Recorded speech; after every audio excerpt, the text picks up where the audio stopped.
Welcome to another episode of Distory. My name is Kirk, and today we're going to be talking about ride vehicles, and one particular ride vehicle that myself and my co-host, the Disney Cicerone, Kate, loves dearly. Kate, how are we doing this evening? I'm doing great. I'm really excited that you suggested this one because I have never really looked deeply into the history of the Omnimover, and I'm very excited to get to kind of see its origins and also some that people think are omnimovers, but are not actually omnimovers. So yeah, honestly, I didn't realize how many things are not omnimovers. And also I got into this philosophical debate of what is a pure omnimover versus just like something that uses omnimover stuff. Like my brain went to a weird way. So yeah. Oh, I'm glad we both went there. That's great. Yeah, because now I am questioning everything. Question everything, Kirk. Just question everything. Well, should we talk a little bit about what? Before there was an omnimover system, just a little bit about why the dark times. Let's not talk about them. Sure.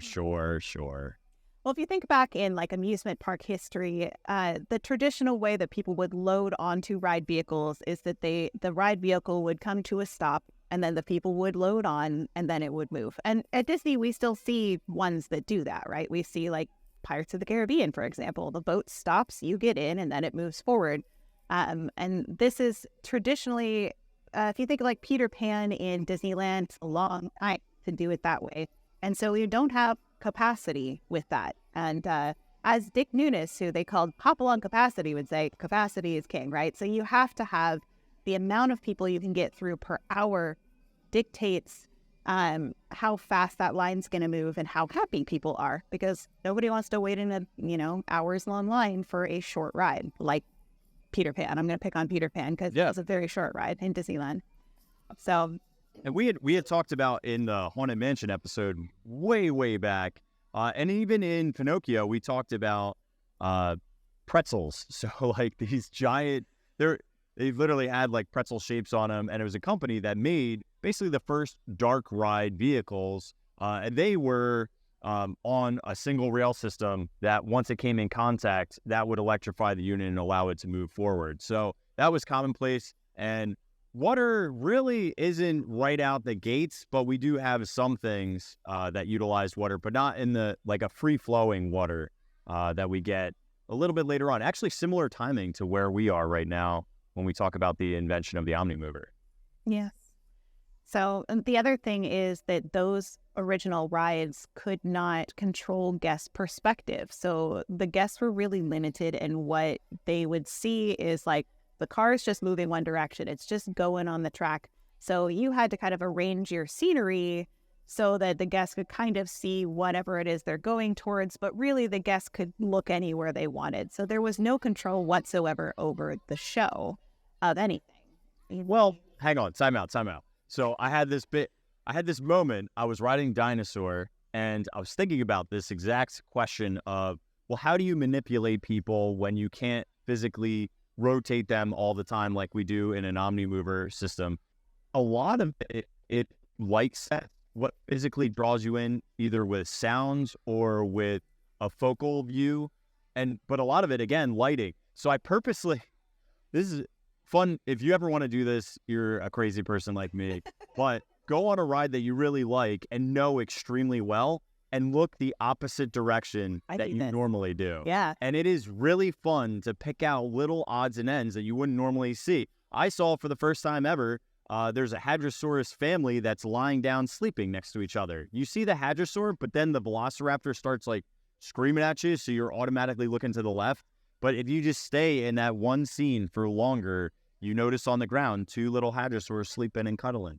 I would have never noticed that, like, because you're just automatically, your gaze is being drawn by light, by scenes, by sounds. Yes, so very specifically. So, I mean, there is ways, obviously, like you said, of doing that, but it was not as easy as it later became when they introduced the Omnimover. So before we get there, I think we have to kind of like go back a little bit about what is the Omnimover? Where did it come from? What was the beginning of this technology? I mean, technically my neck is an Omnimover because I just like, I swivel it around. I just can't, I'm not like an owl. I can't go like 270 or whatever.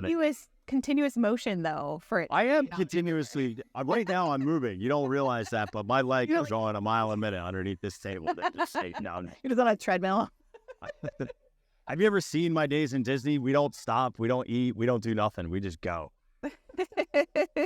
So I would say that the beginning of the Omnimover system was started back in 1964 at the New York World's Fair in a little ride that we like to call Ford Magic Skyway, which we have talked about before on Distory a little bit. And we won't go into depth of detail about the ride itself. It was a continuous conveyor system that Bob Gurr designed, and it was a new concept to make, they called it the Turnpike of Tomorrow, and it was a continually moving ride that featured actual Ford brand cars that were linked to a constantly moving conveyor belt.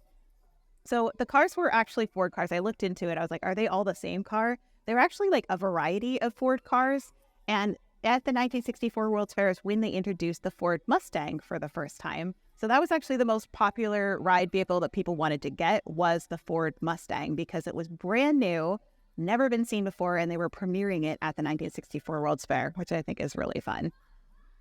So I have a video of it too, if we want to see what it looked like. Yeah.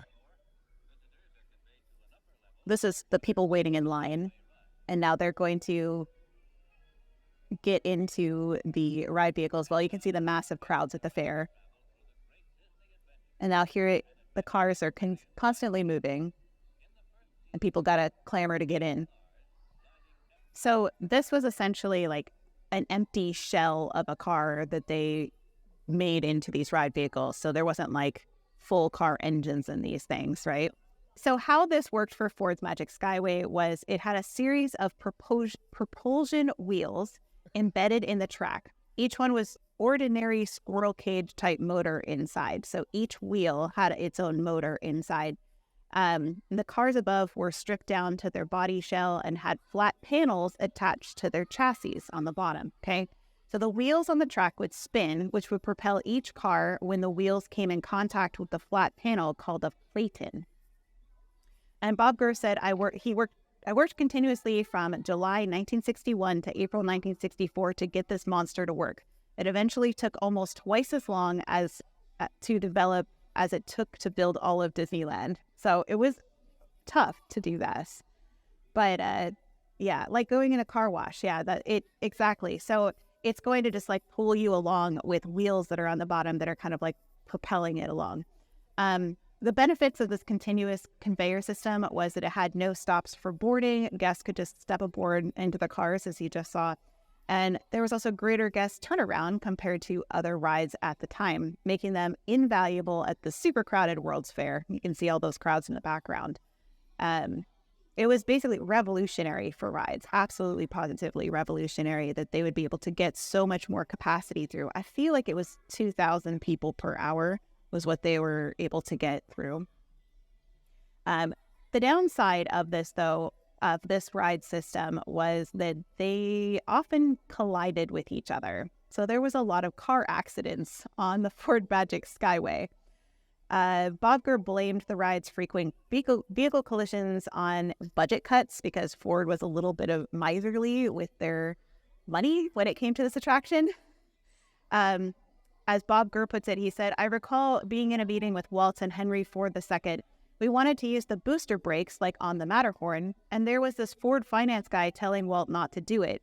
He wanted to use an assembly line sort of thing. In mid-sentence, Henry Ford kicked him under the table, and the finance guy immediately changed his tune. Which, kids, if you're listening, feel free to kick people because it's the way to get things done. Don't do that. Don't do that. Yeah, don't kick people, but it worked for Ford. So we've mentioned this before, that there was a little bit of tension between Henry Ford II and Walt Disney, mainly because Henry Ford didn't want to license Walt Disney's name for the attraction at all. And also Henry Ford was so miserly with the money in the budget, and he complained about how much Disney spent all the time. And Walt wasn't thinking about money. So, I mean, he probably did overspend, to be fair. But he actually on the entire crowd on opening day, in front of all of them at the opening ceremony, he complained about Walt going over budget during the opening ceremony, which really put a bad taste in Walt Disney's mouth for any relationship with Ford. And Ford also decided not to. It was the only one of the 4 attractions at the 1964 World's Fair where they did not decide to sponsor it and send it to Disneyland. So we've talked about that in a previous episode. We talked about where some of those pieces went to for the Jungle Cruise and whatnot in the Grand Canyon diorama. But anyway, short little brief history of what the Ford Magic Skyway was and how it works. I just have to because you pointed out those 4 attractions. We had It's a Small World, which was from Pepsi Cola. You had Carousel of Progress, which was General Electric. You had Great Moments with Mr. Lincoln for the state of Illinois. And then you had the Magic Skyway. What's crazy to me is that you have like 4 of the most major attraction. And almost, if you think about it, right, businesses helped fund the research and the ability to make the most developed ride systems of the time, right? And you're getting one with the high-capacity boats, which gets used on so many attractions in Disney now. Yeah. You're getting Skyway, which is a lesser than Omnimover, but the start of where we're getting. Then you have the first audio animatronic, really, with Mr. Lincoln. I mean, it's unbelievable. Then you have the birds were first, but the first human, yes. It's ends with pretty dramatically different movement. Wait, can I say something real quick? Yeah, I ran into this last night. And when they were making Mr. Lincoln, he's like super tall and thin, right? That's what like Lincoln was. And so they were having a hard time like cramming all the like mechanisms they needed inside his body because he was so thin. I think it was Bob Gurr. Bob Gurr said to Walt Disney, he said, "How come you couldn't have picked Grover Cleveland?" Like a bigger, more robust. Yeah. I forget which president. I feel one of the presidents got stuck in his bathtub in the White House. They had to like break the bathtub out. I'm not kidding. I feel like it's one of them. I forget who. Yeah. But then you have, and then Carousel of Progress with the way that they loaded the tape decks, again, was fascinating with how very unique motion systems, where like literally a guy is doing the motions in this crazy robotic looking suit. It's so cool. And the coolest parts of all of that is, yes, it was commercials for both Disneyland, but also for really the World's Fair. But then it was obviously like a commercial for all the businesses that were attached. But we have video of all of this, and Walt, there's some of the best videos ever. Another random fun fact, but I just think this is interesting. It was over 6 acres, this attraction. That's ridiculous. Huge. I cannot conceptualize building something so robust, so quasi-permanent, and then for it to be torn down still is distressing to me, because that would have been such an interesting attraction. I think it would have had to have some changes to the ride system. However, yes, it would have been... Cars stop crashing into each other. Yeah. That seems important. Maybe to Ford. Yeah, they can... Dude, have you ever been in the People Mover when it runs into things? Like, I've smashed multiple times in the People Mover, and it's really weird. Okay. Yeah. I mean, boats bounce off each other a lot, and sometimes that can be jarring. But the People Mover, just 2 fiberglass shells smashing into each other. Well, technically, they were supposed to have solved that problem, but they solved it all right.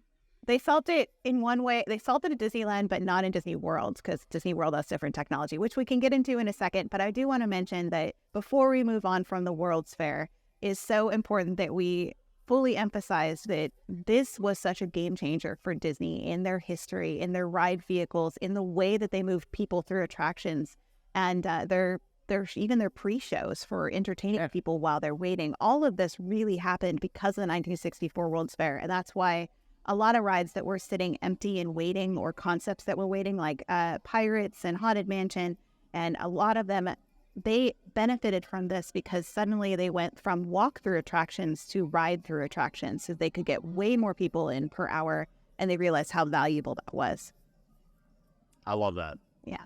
So in 1967, we got a new Tomorrowland in Disneyland, and a lot of things actually opened in the parks in 1967, but Tomorrowland was kind of got a fresh overhaul, And one of the things they put in was the Wedway People Mover.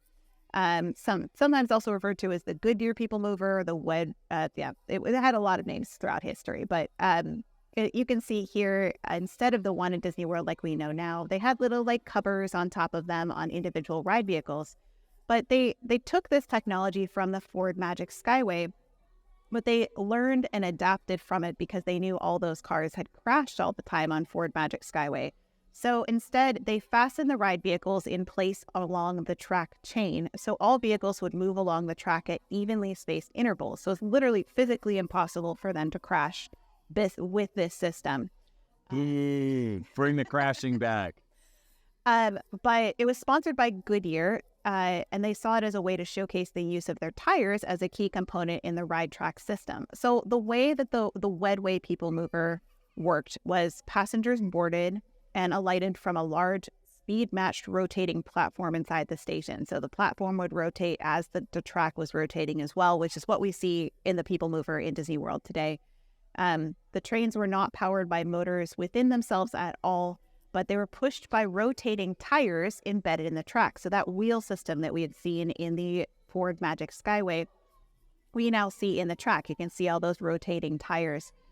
There was one every 9 feet on the People Mover. So it would basically catch the car and propel it along on that chain. That was how that would work. And each wheel had its own motor or linked to a chain that kept them spaced out so they couldn't crash. But today's People Mover is a little bit different. It uses a different propulsion system that is a linear induction motor. So it has carefully timed sequence of pulses.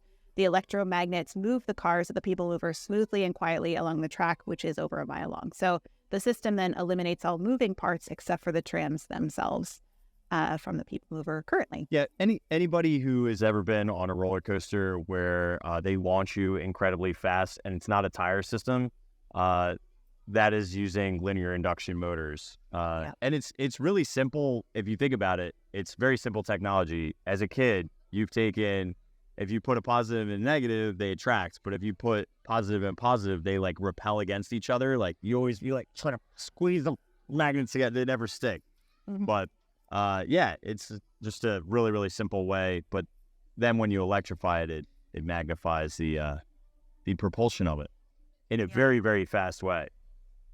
Yeah, and some people are making some comments about it here. They say they stalls out sometimes, which is true. And I think that is why also you said, they've bumped into each other because they're not spaced out the same way they were in the Disneyland version where they're on that chain. They're spaced differently in Disney World. And so because of the different propulsion system, that's how they're able to do that versus what Bob Gurr's fix was in 1967. And yes, they do still have the People Mover tracks at Disneyland. Yeah. Sort of, kind of.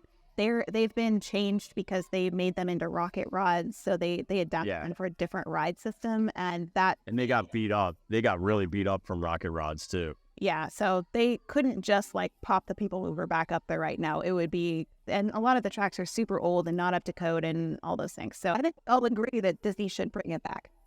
So. Yeah, don't you have big chunks missing though? But I don't know. We'll see what happens in the future. The other thing that's unique, you guys had mentioned that things like stall out. Do you ever notice when the People Mover stops, sometimes you go backwards? That's, again, them like trying to reverse so instead of moving forward, you just reverse the change and it would push you backwards a little bit. That's why I'm like half the time you're like, how is this even going backwards? But you're not on a chain. You're not like being pulled. It's not the same. So that's why you can go forwards, backwards, upwards, downwards, slant ways. I don't think you could go upwards and downwards. Charlie Bucket could. Why can't we? Don't ruin my dreams, Kate. I'm not saying you can't. I'm just saying on the People Mover doesn't. Yeah, don't. If you get... Also, this is just an aside. When I did the People Mover record, somebody stepped out of it. And if you ever notice on the side of any of these Omnimovers, and it's in the Haunted Mansion... It's in the People Mover. There are all these little sensitive touch pads. They look like giant rectangular black mats, but they're attached to sensors. So if you were to jump out of a ride vehicle it would alert the staff immediately, and they would know. So on typically roller coasters, roller coasters, they would typically call them block breaks. But in rides, they'll usually call them scenes or rooms, depending. So they'll know exactly where you're at. And then, no joke, that day, there was a woman just running through to Space Mountain because they jumped out at Space Mountain.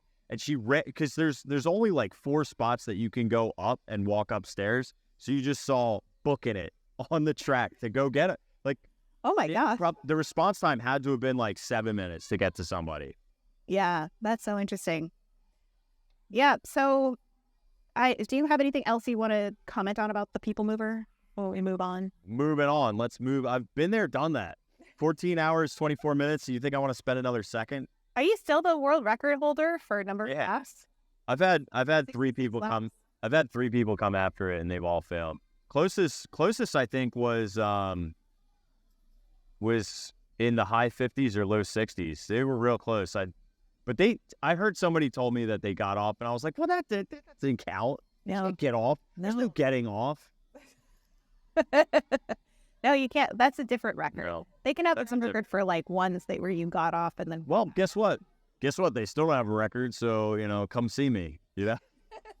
Still got it.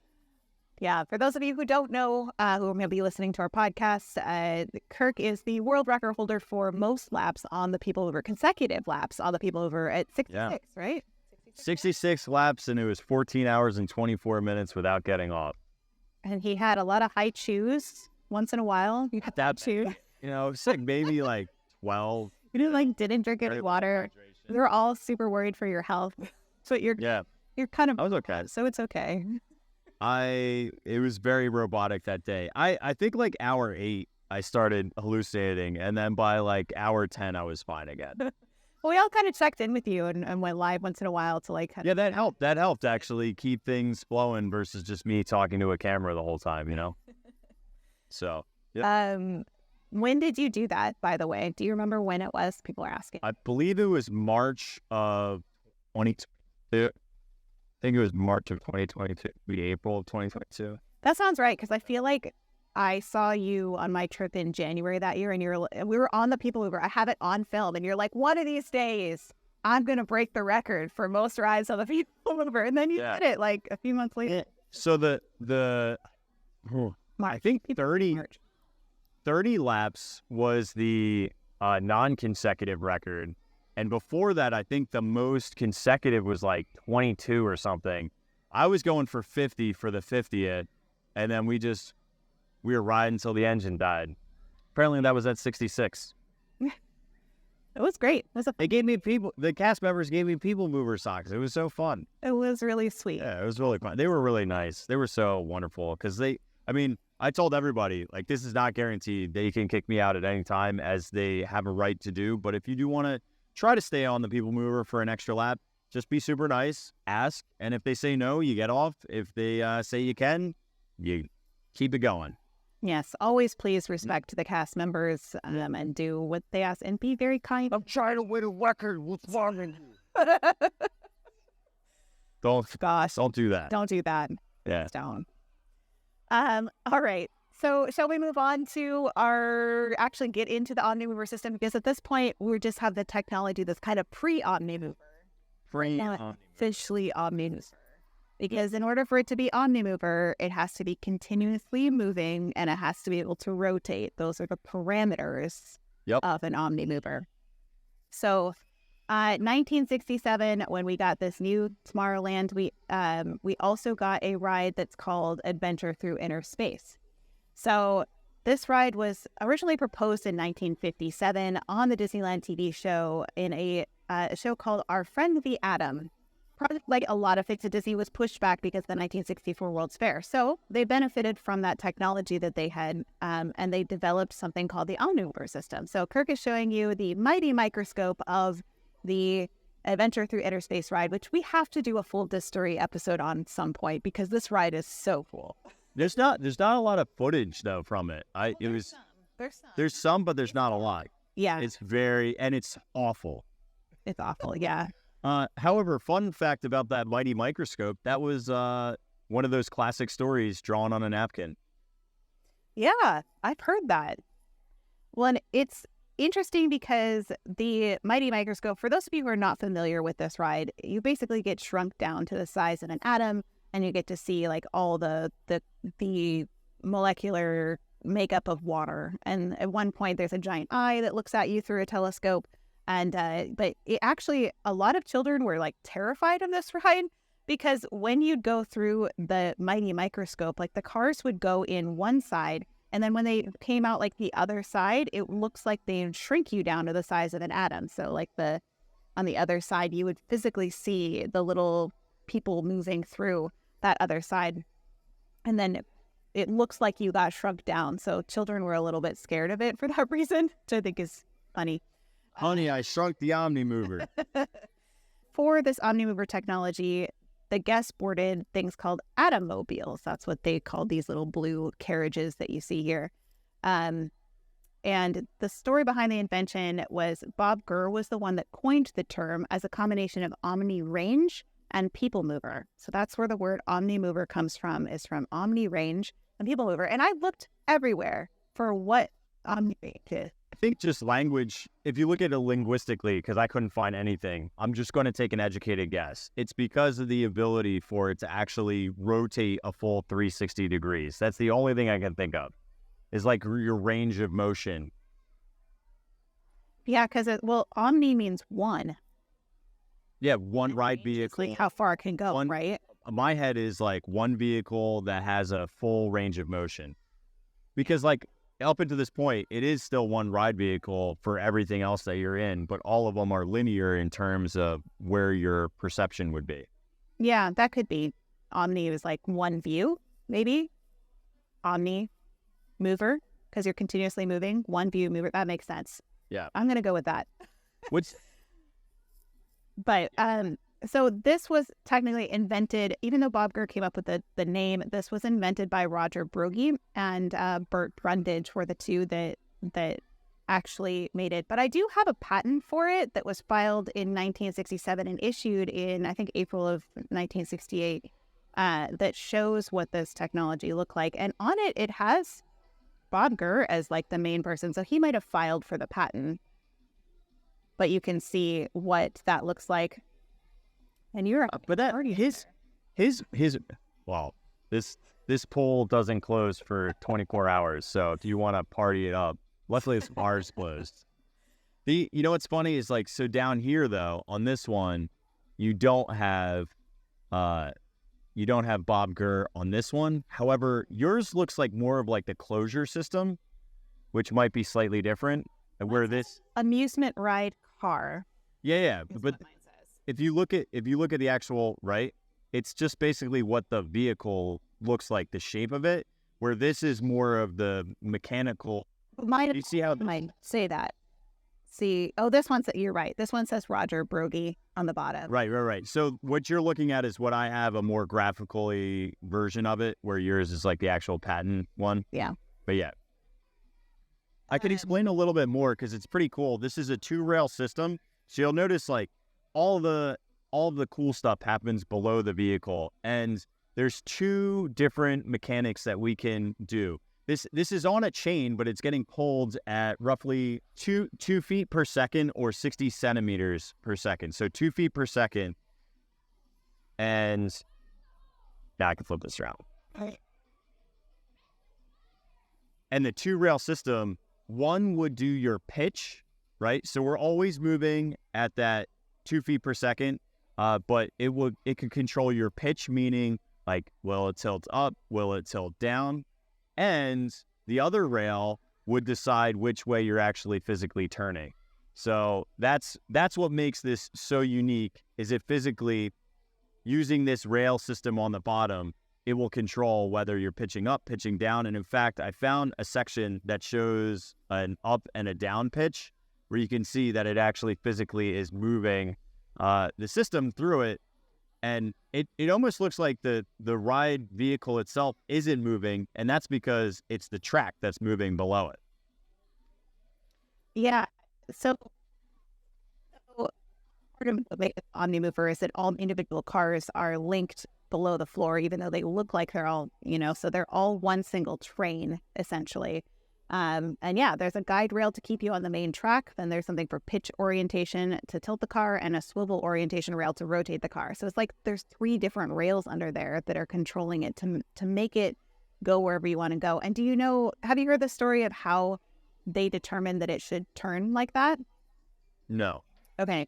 This is one of my favorites. So, Bob Gurr was in John Hench's. Oh, I know. Yeah, never mind. Yeah. I feel like I've told you this before. So he picked up I've heard several stories about this. Sometimes it's an apple with a stem. Sometimes it's a candied apple. Sometimes it's a toy candy apple. There's a whole bunch of versions of it. Anyway, he picked up some sort of form of apple that had a stem or a stick, and he was twirling it, and seeing it rotate made Gurr think about how to turn the ride vehicle to control the show. So this is the quote from Bob Gurr. He said, "John wanted to know why we couldn't tell a story by allowing the moving guests to go up and down steep hills and look in any direction, even behind them. I casually picked up a toy candied apple on a stick from his desk, twirled it in the air and said, 'Like this?' He said, 'Yeah, like that.'" So that is how they determined to make the people mover, instead of a people mover, change it to an Omnimover by rotating it. Which is crazy to even think about, that nobody had thought about it before, right? Yeah. Up until this point, we're all just like, well, the stuff around you changes. Right. But what's so important about this, it's actually a really good cost-cutting thing. Yeah. Because you don't have to build set pieces on both sides or above. You can now direct attention. Well, like if you're on the Haunted Mansion too, which we'll talk about in a minute, but like behind you when you're going through the grand hall or the ballroom, as some people call it, behind you is literally just a big black wall. There's nothing there. There's nothing. It's boring. But they have. Is there not? Only you can find out. But be careful. Don't get out of your ride vehicle to take a look. So be careful. Well, you know what? You know what though is crazy though is, so we had originally the Sinister 11 in ours, right? And then there's still one in that hallway. There's one. There's the opera glasses woman all the way at the end, and you can barely notice her. Nobody sees her. Everybody's looking at Victor Geist, the organist. But yeah, it's horribly. Yeah, and it's a great portrait. It's one of the cooler ones. She's got a little cat. It's awesome. But, whatever. Yeah, it's a really cool portrait. I'm sad that you can't really see it. It's, like, not illuminated at all. No, it's basically like, hey, where can we put this? I don't know. I put command strips up there. All right, just stuff them over there. All right. That's pretty much how that went down. I'm sure. Right. So these new automobiles for the Adventure Through Inner Space attraction, the benefit, of course, is we're controlling and creating an immersive experience in a controlled show. The downside, though, to the Omnimover system is when one car has to stop, all of them stop all the time. So this is especially true if you have someone who needs a little bit more time getting in and out of the vehicle, which is perfectly acceptable. But it does stop everybody else. I get a lot of people that are like, the Haunted Mansion breaks down all the time. Every single time I'm on it, I was like, it's not broken. The system's actually doing exactly what it's supposed to, which is come to a stop to allow guests to enter or exit safely if they need a little bit more time. So give the Haunted Mansion a break, people. It is doing its best. What they don't realize is if they held a mirror, they would realize that they're the ones broken. So search deep in your soul. It's not the Omnimover. It might be us. How deep. Whew. I'm not sure I was ready for that one. Okay. I'm sorry. This is how we roll.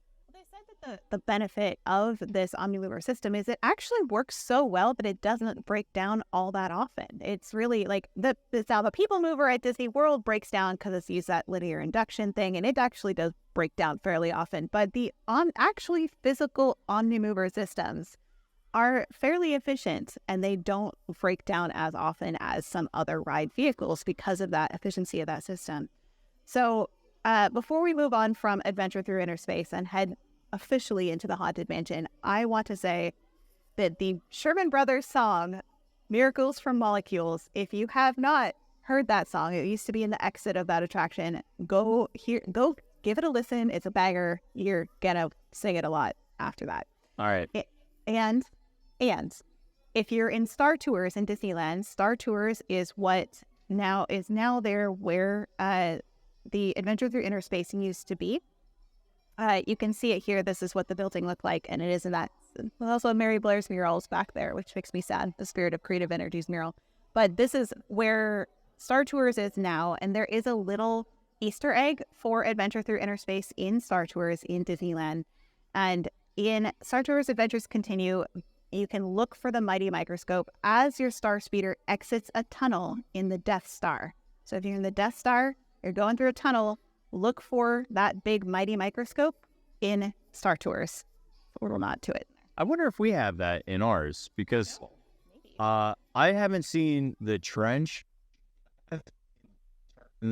Jedi sequence in ours, and I'm assuming that's the one because it goes through the physical inside of the ship, and it would be internal in a tunnel. I don't know. I have to look that up. I didn't know that. Yeah. Also, I know the answer to this, but hypothetical, if you could bring back that attraction versus keeping Star Tours, would you? Oh, 100%. Just a million percent. Million percent. Not because I don't like Star Wars, not because of that, but because that ride is very hard for a lot of people to go on because it makes them sick. So I'd rather bring back something classic that's so retro and fun. They could make it in a way that if they needed to update any scientific information. Nope. Eyeballs right on your face. No, we have to have the eyeball. I just have like if there's anything that's like. It's like a Stanley Kubrick movie in there. So you just got. I 100% think we should bring it back. I don't think will ever happen. It's not going to come back. If they can't bring the People Mover back. Well, I mean, if you think about the amount of attractions that used Omnimovers, there have been so many. I mean, Horizons used it. We still have a lot that still use it today. I'm sure people can think of them outside of the Haunted Mansion, which is the most notorious of it. But to me, Ariel, a lot of people don't think about Ariel like that. But oh, I'm sorry. We're not going there. Going to the Haunted Mansion now. I'm not going anywhere.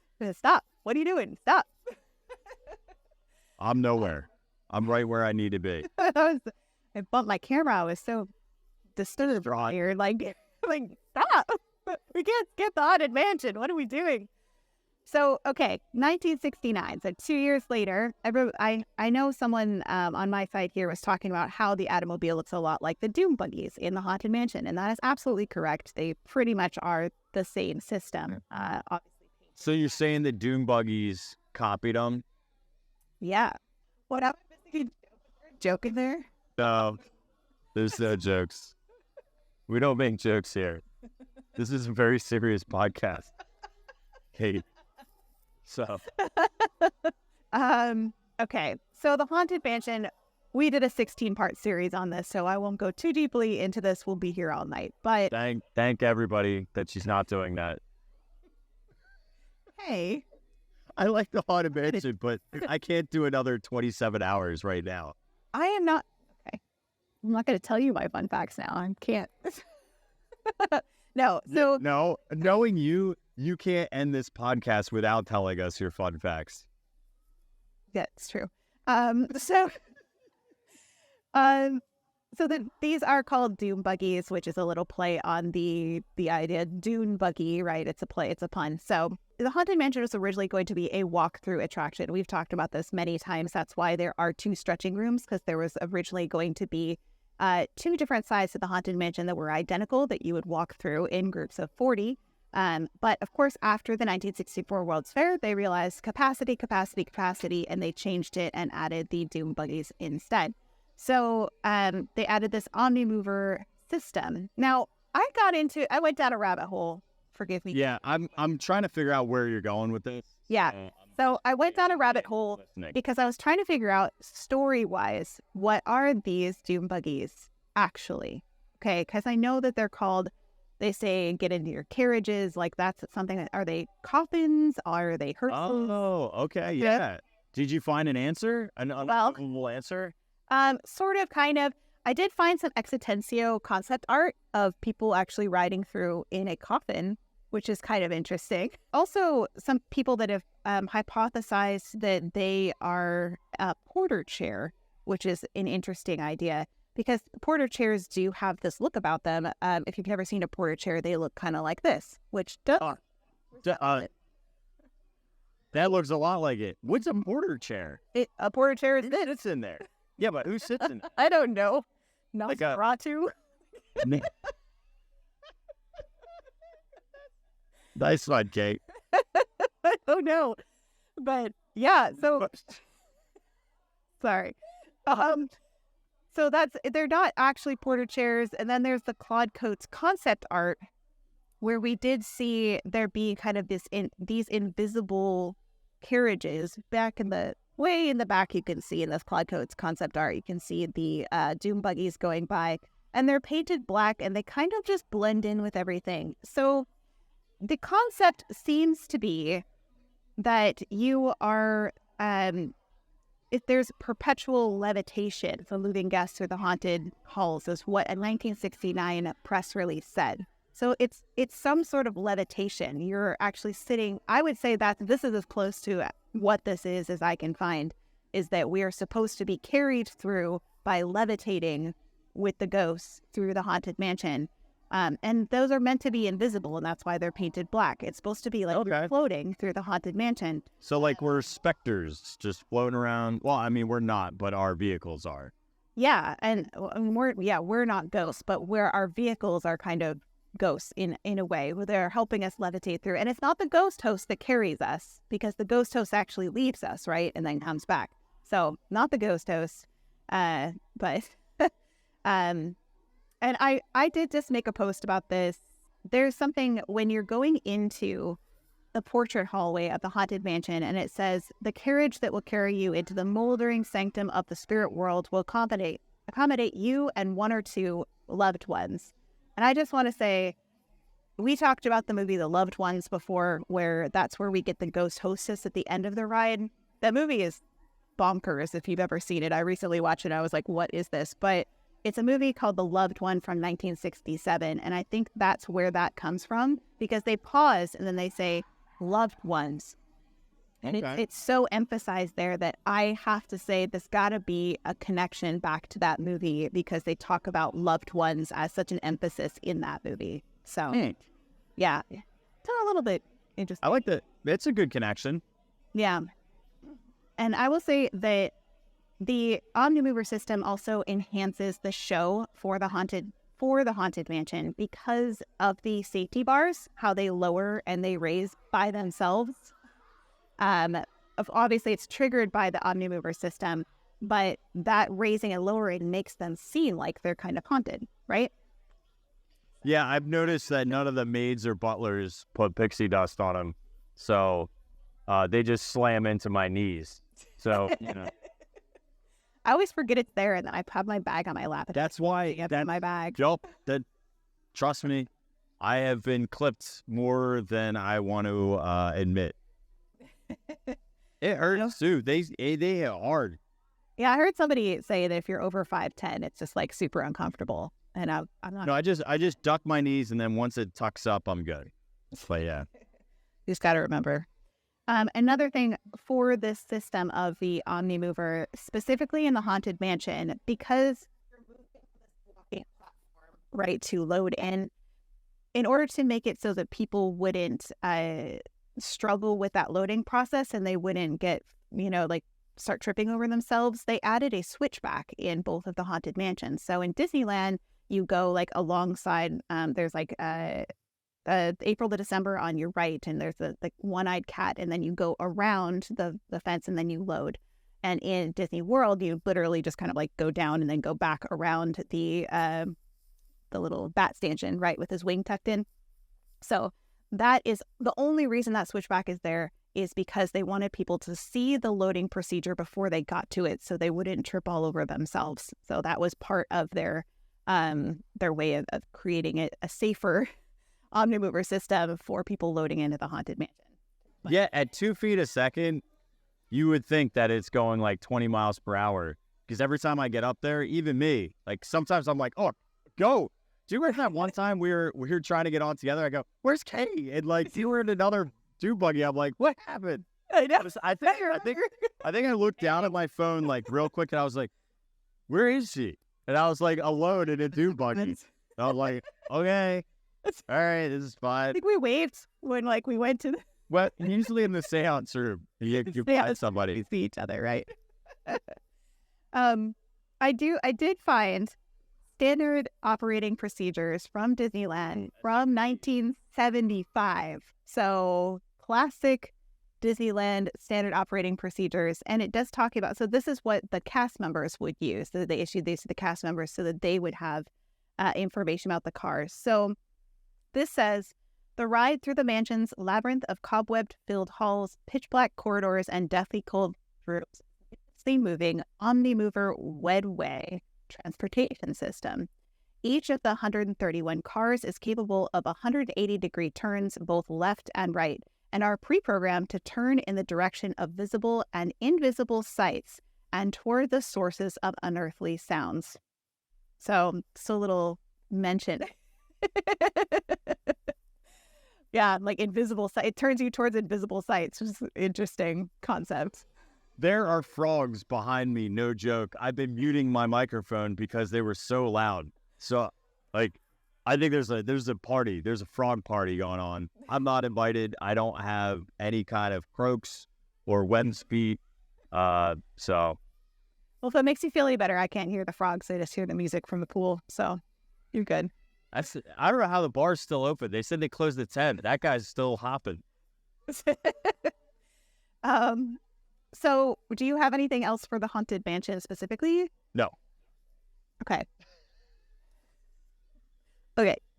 So I feel like we should move on to, should we talk a little bit about what is and is not an Omnimover? Oh my gosh. Invested in this. Oh my gosh. What is a pure Omnimover versus what is a, so, all right. In my opinion, a real Omnimover is something that is, that has to be on a non-propulsion system, has to be something that's interconnected via a chain with multiple rails, and it has to be able to move according to the track and the pitch that they had already set. Because there are things that don't do that now.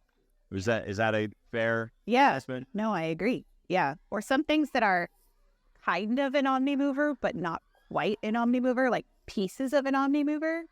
Right. That makes so like to me, Bird. Omnimover? Oh, no, is that a right? So it is not. It's yes, it is linked. Yes, it is a chain, but it does not rotate at all. It does pitch, but the pitch is completely different, and that's based on the track that it's actually sitting on.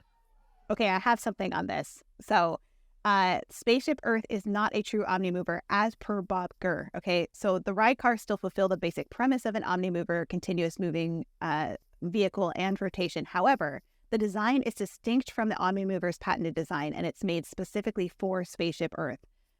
There's a different mechanical setup that's needed since the track ascends and descends much more than a typical ride. Here's what Bob Gurr says about Spaceship Earth's ride vehicle. He says, Spaceship Earth is not an Omnimover, but a one-of-a-kind vehicle conveyor totally unlike and sharing no parts with an Omnimover. I disagreed so strongly with the Spaceship Earth design that I was moved to other projects. Thankfully, it has had a number of redesign attempts over the years to try to reduce the high maintenance required. So they designed it completely differently than a regular Omnimover. Bob Gurr was like ticked. He's like, what are you doing? And so much so that they removed him from the project. They went ahead and did what they wanted to do anyway. And it's plagued with breakdowns ever since. So that, I say, is not an Omnimover because it not only doesn't have the right mechanisms, but that's why it breaks down all the time. So if you're like Spaceship Earth, I feel like every time on Spaceship Earth, it's breaking down. It's not just people loading and unloading. It's like literally breaks down. I feel like that was the Gurr curse. He put that on them. You know, he's like, oh, you don't want to use an Omnimover. Fair enough. Fair enough. Good luck finding all the wrenches I hit on that track. I don't think he sabotaged it, but he definitely was like, he was upset. Why wouldn't they use it? Because of all of its ascending and descending, they couldn't use the same mechanism because it just wouldn't work. So, yeah, Spaceship Earth, not an Omnimover. But that thing is steep. Like, could we all agree that when you're going backwards, you're like, what? What? Like, it's a little much. It's true. I love it. It's a great attraction, but right now your vehicle will be, and you're like, yeah, we are. We're descending back to Earth. So Peter Pan's Flight is another one that I think, is an Omnimover, but only in the Magic Kingdom, not in Disneyland. Disneyland is not an Omnimover at all. You don't think it's an Omnimover? Because I'd rotate? It doesn't rotate. It goes, you can see the extended rail above. It's literally on a rail. Okay, partial Omnimover. I'll agree with that. Partial Omnimover because of the conveyor system. Partial. All right, here's one that is very much like an Omnimover, but is not an Omnimover. Buzz Lightyear's Space Ranger Spin. It sits on the track that of a previous 2 Omnimovers, Delta Dreamflight and, help me out, If You Had Wings. So it's the same, very similar track layout. However, major difference is we now control the rotation where the actual ride vehicle itself isn't dictating where we're looking. So yes, we go 360, but because it's not controlled by the ride, I'm going to go not a pure Omnimover because the guest decides where it goes. But it does go full around, so I can see the argument. Yeah, it technically was an Omnimover, and then it kind of is like, now it's like a bit more of other things as well, which is interesting because I was thinking about how they made Roger Rabbit cartoon spin, the one that's in Toontown in Disneyland. And I was like, that's not an Omnimover system because it does stop to load. So, but however, you do get to spin it yourself and control the ride. But the way that they made that one is actually really interesting. And Kirk, you're gonna cry a little bit for this one because they were going to put Alice in Wonderland inside Disney World. And they were going to make it so that you sat in a teacup that you could spin yourself and control your ride perspective. Why don't we do that now? Let's do it. How sick would that be? I know, right? So they were going to do that. It fell through. It never happened. That was in, where did I read that? I feel like that was in Raleigh Crump's book. They would have needed a much larger teacup because if you're going to put it in an Omnimover and try to load 3 or 4 guests, it's like because of the way the door's set up, they would have to have a different door system too. You couldn't have it like the traditional one because when you open that door, you can't put somebody immediately in and like load in a cylinder kind of shape. Do you know what I mean? Versus they would have to adjust it a little bit. It would have to be like a sliding door that opens, and then because then guests could load from both sides, but you'd have to stuff them in there real quick. Okay, that'd be I will awesome. tell you. Do you know? So how they made Roger Rabbit's cartoon spin was one night when after Disneyland closed, they went to Pinocchio. They took the ride vehicle off of one of the ride vehicles off, and they put one of the teacups from the Mad Tea Party on the ride vehicle mechanism. And they sat in it, and they went through the ride, and they spun it because it was like on a spindle or whatever. And they because they wanted to see how it could potentially work. So that's how the Imagineers figured out that they could do Roger Rabbit spin is by combining those 2 attractions. I don't know the logistics of it. I don't know how they did it exactly. I just know that they did do that to figure out how to, if they could go for a ride and control their own perspective, that's how they did that. That is the coolest. That unreal. Yeah. Unreal. Make it happen. Yeah. So that, I know. Here's something that's totally lame, but I would love to still see happen, is I would still like to see the Mary Poppins teacup ride in the UK pavilion. I know it's kind of silly, but it's indoors. It would have been an awesome queue. It would have been a fun little queue Mary Poppins ride, and it can't cost that much. Like, just make it. Yeah. I think, what if they used this old idea of like having a teacup that you sit in and you spin, you go through a ride? Can't we have like a Mary Poppins like dark ride where you sit in a teacup? Like, how amazing would that be? You could have a combination. You could have teacups. You could have some upside down umbrellas that you sit in. Like, I've got all kinds of ideas for this. Like, let's make it happen. Dude, this is underutilized. Needs to happen. Anyway, so back to what is an Omnimover and what is not. I feel like there's a few more. Some people, you mentioned Journey of the Little Mermaid. That's for sure an Omnimover. It goes forward. Yes. It rotates. It pitches. Yep. Yeah, it does the things. World of Motion was also an Omnimover back in the day in Epcot in 1982 when Epcot opened. So that was also an Omnimover system. because they did rotate you to see all the different scenes and whatnot. The Seas with Nemo and Friends. That one was a partial Omnimover. Because it doesn't go a full... I'm trying to think of this. You mainly focus like straight ahead and then occasionally just a little bit of a turn, but not much. Living Seas, and you had the Sea Cab, and then it became the Seas with Nemo and Friends in 2006, and that then you have Clam-mobiles now, right? So they look like Omnimovers, but these vehicles do not tilt or rotate away from parallel to the track. This is due to the lack of space below the track for the mechanics and space in the ride area to put anything behind the vehicles for them to turn around to face. So it's a lack of space below and like around the ride vehicles, and that's why it's not an Omnimover. What about Figment? What are our thoughts on Figment? Because there's partial. It's partial. Yeah. Because it does rotate. Yeah, the cars rotate, but they come to a full stop for loading and unloading. And to me, that's like they have to be continuous. Yeah, that would be a partial. Good call. Yeah, they rotate. They have a continuous slow-moving belts, and later the cars themselves would break off into trains, only to link back to the continuous chain at the end of the ride. So it's kind of like a mixture of like, it's more like people mover than anything, but it stops. It stops. So I would say it's not an Omnimover. Partial. Can I share an Omnimover that was never built? Yes. Okay. I would love to see that. Did you know about the Omnimover that was supposed to be in Japan? Is that the boat one? Nope. Oh, okay. Give me a different one. All right, hang on. All right. Enhance. I'm ready. Okay, so previously there was a lot of different models that were made of the Japan Pavilion in Epcot before it was built. Originally, they were thinking to be more contemporary, so think cityscape, that kind of landscape. They still had, there were other models, the ones that had Mount Fuji. There was one that also had, though, a bullet train ride view. So there was a bullet train. It was a proposed dark ride that would take you through some of the cities. And so here's some concept art. I found 2 pieces of concept art. And this one utilized, of course, the Omnimover, very much reminiscent of a Doom Buggy. And they actually made a physical model of it as well. So it wasn't full, but you can see it going through like a Shinto temple gate that we actually get out towards the lagoon. Right. But yeah, isn't that cool?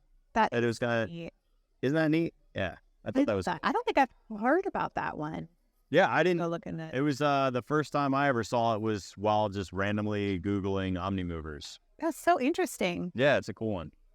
Was this like those rides we never got in Epcot? Yeah, I mean, like Mount Fuji roller coaster and Kabuki theater that was like Carousel of Progress and the high-speed bullet train were the only ones I ever knew about. I had no idea that they were going to do. Yeah, the Mount Fuji one, the Matterhorn in Switzerland that they never built. There's all kinds of... Which, like, honestly, it just makes me upset because Japan's already my favorite pavilion, and if it had an attraction, it would be incredible. I mean, the saving grace for all these things is there's still plenty of space in between a lot of these pavilions as, like, pad sites, and behind them as well. So, you never know. I mean, that's how we got in France Remy's Ratatouille Adventure. So, it's not like it can't happen. It just takes time and money. Yeah. Someone asked about the universe of energy and if that was at Omnimover, and the answer is no for that one because it was not a continuously loader system. It did not. It stopped. Nope. No, it's not. So, For sure stopped, but that's a good question. Yeah. I did see something that was a patent that Disney filed for a new kind of Omnimover over the water and would use water pumps to control the boat chain and rotate the floats accordingly. At the time, there was a lot of speculation that this would be for Shanghai. So I looked into it. I was like, did they actually end up building it? Because 2013 was a while ago now, even though it feels like yesterday. And they do have, of course, the really amazing Pirates of the Caribbean that if you've never seen videos of it, it's incredible at Shanghai. It's called Pirates of the Caribbean Battle for the Sunken Treasure. It's the most advanced version of Pirates of the Caribbean that they have, and it has a new ride system there where boats are controlled magnetically and can spin or turn and even go backwards. So that one, to me, sounds like it could be very similar to this, but they're not interconnected. So I don't think it's this exact same patent. No. I think that was also when did this come out? Remember they were talking about doing Tangled as a boat ride? Because, at the end with the, at last I see the light. I heard about a potential Tangled boat ride that was supposedly maybe being worked on. I thought they're still developing that, aren't they? I don't know. I was like, I'm paying attention to what's happening. Tangled boat ride is going to Disneyland Tokyo. Thanks, Christina, for filling in the gaps for that. That's the main stuff that I have. Horizons was a partial too, right? It's a partial Omnimover. I don't feel confident in giving you an answer. I'm going to say probably partial. That's mostly what I have on the history of the Omnimover. I do have a pretty great quote from Bob Gurr, though, that is unrelated, but I wanted to share it. Somebody asked him, in your opinion, what makes a great Imagineer? And he said, person that truly is curious about everything, especially things they don't know anything about and are not truly interested in. Sounds like me in this podcast. Hey. Get it? Not because Susan, sir. JK. Sad. No, it should. Episodes in, you tell me the truth. You're like, No, I'm dude, committed, but I don't want. Every time. This is exactly what happens every time I start researching for this, and I find stuff I never would have thought, and then that takes you down. Even if this is how I view the podcast. Obviously, for a lot of people, this is all new, right? A lot of this stuff is like, we're just like rehashing or looking back to remember things that we already forgot. Yeah. But there's always one or two interesting things that I'm like, how is that even possible? I didn't know that, Yeah. And that's what excites me. It's really fun learning. And to me, it's the things that nobody else are talking about that I find the most interesting. It's the things that, because everyone could talk about like, oh, an e-ticket attraction. It was a coupon book. Like, wait, wasn't one of them was free? In my research, I forget which, one of these Omnimovers was free initially. And then Inner Space. Yeah. And then it became a C ticket. Oh, it was because they were sponsored by Monsanto, which was crazy. Yeah. And the other thing is, did you know that The house feature too. Did you know that Monsanto makes fabric and all of their uniforms were made out of Monsanto fabric? I don't think I knew that. That's pretty interesting. That was another random thing I found today.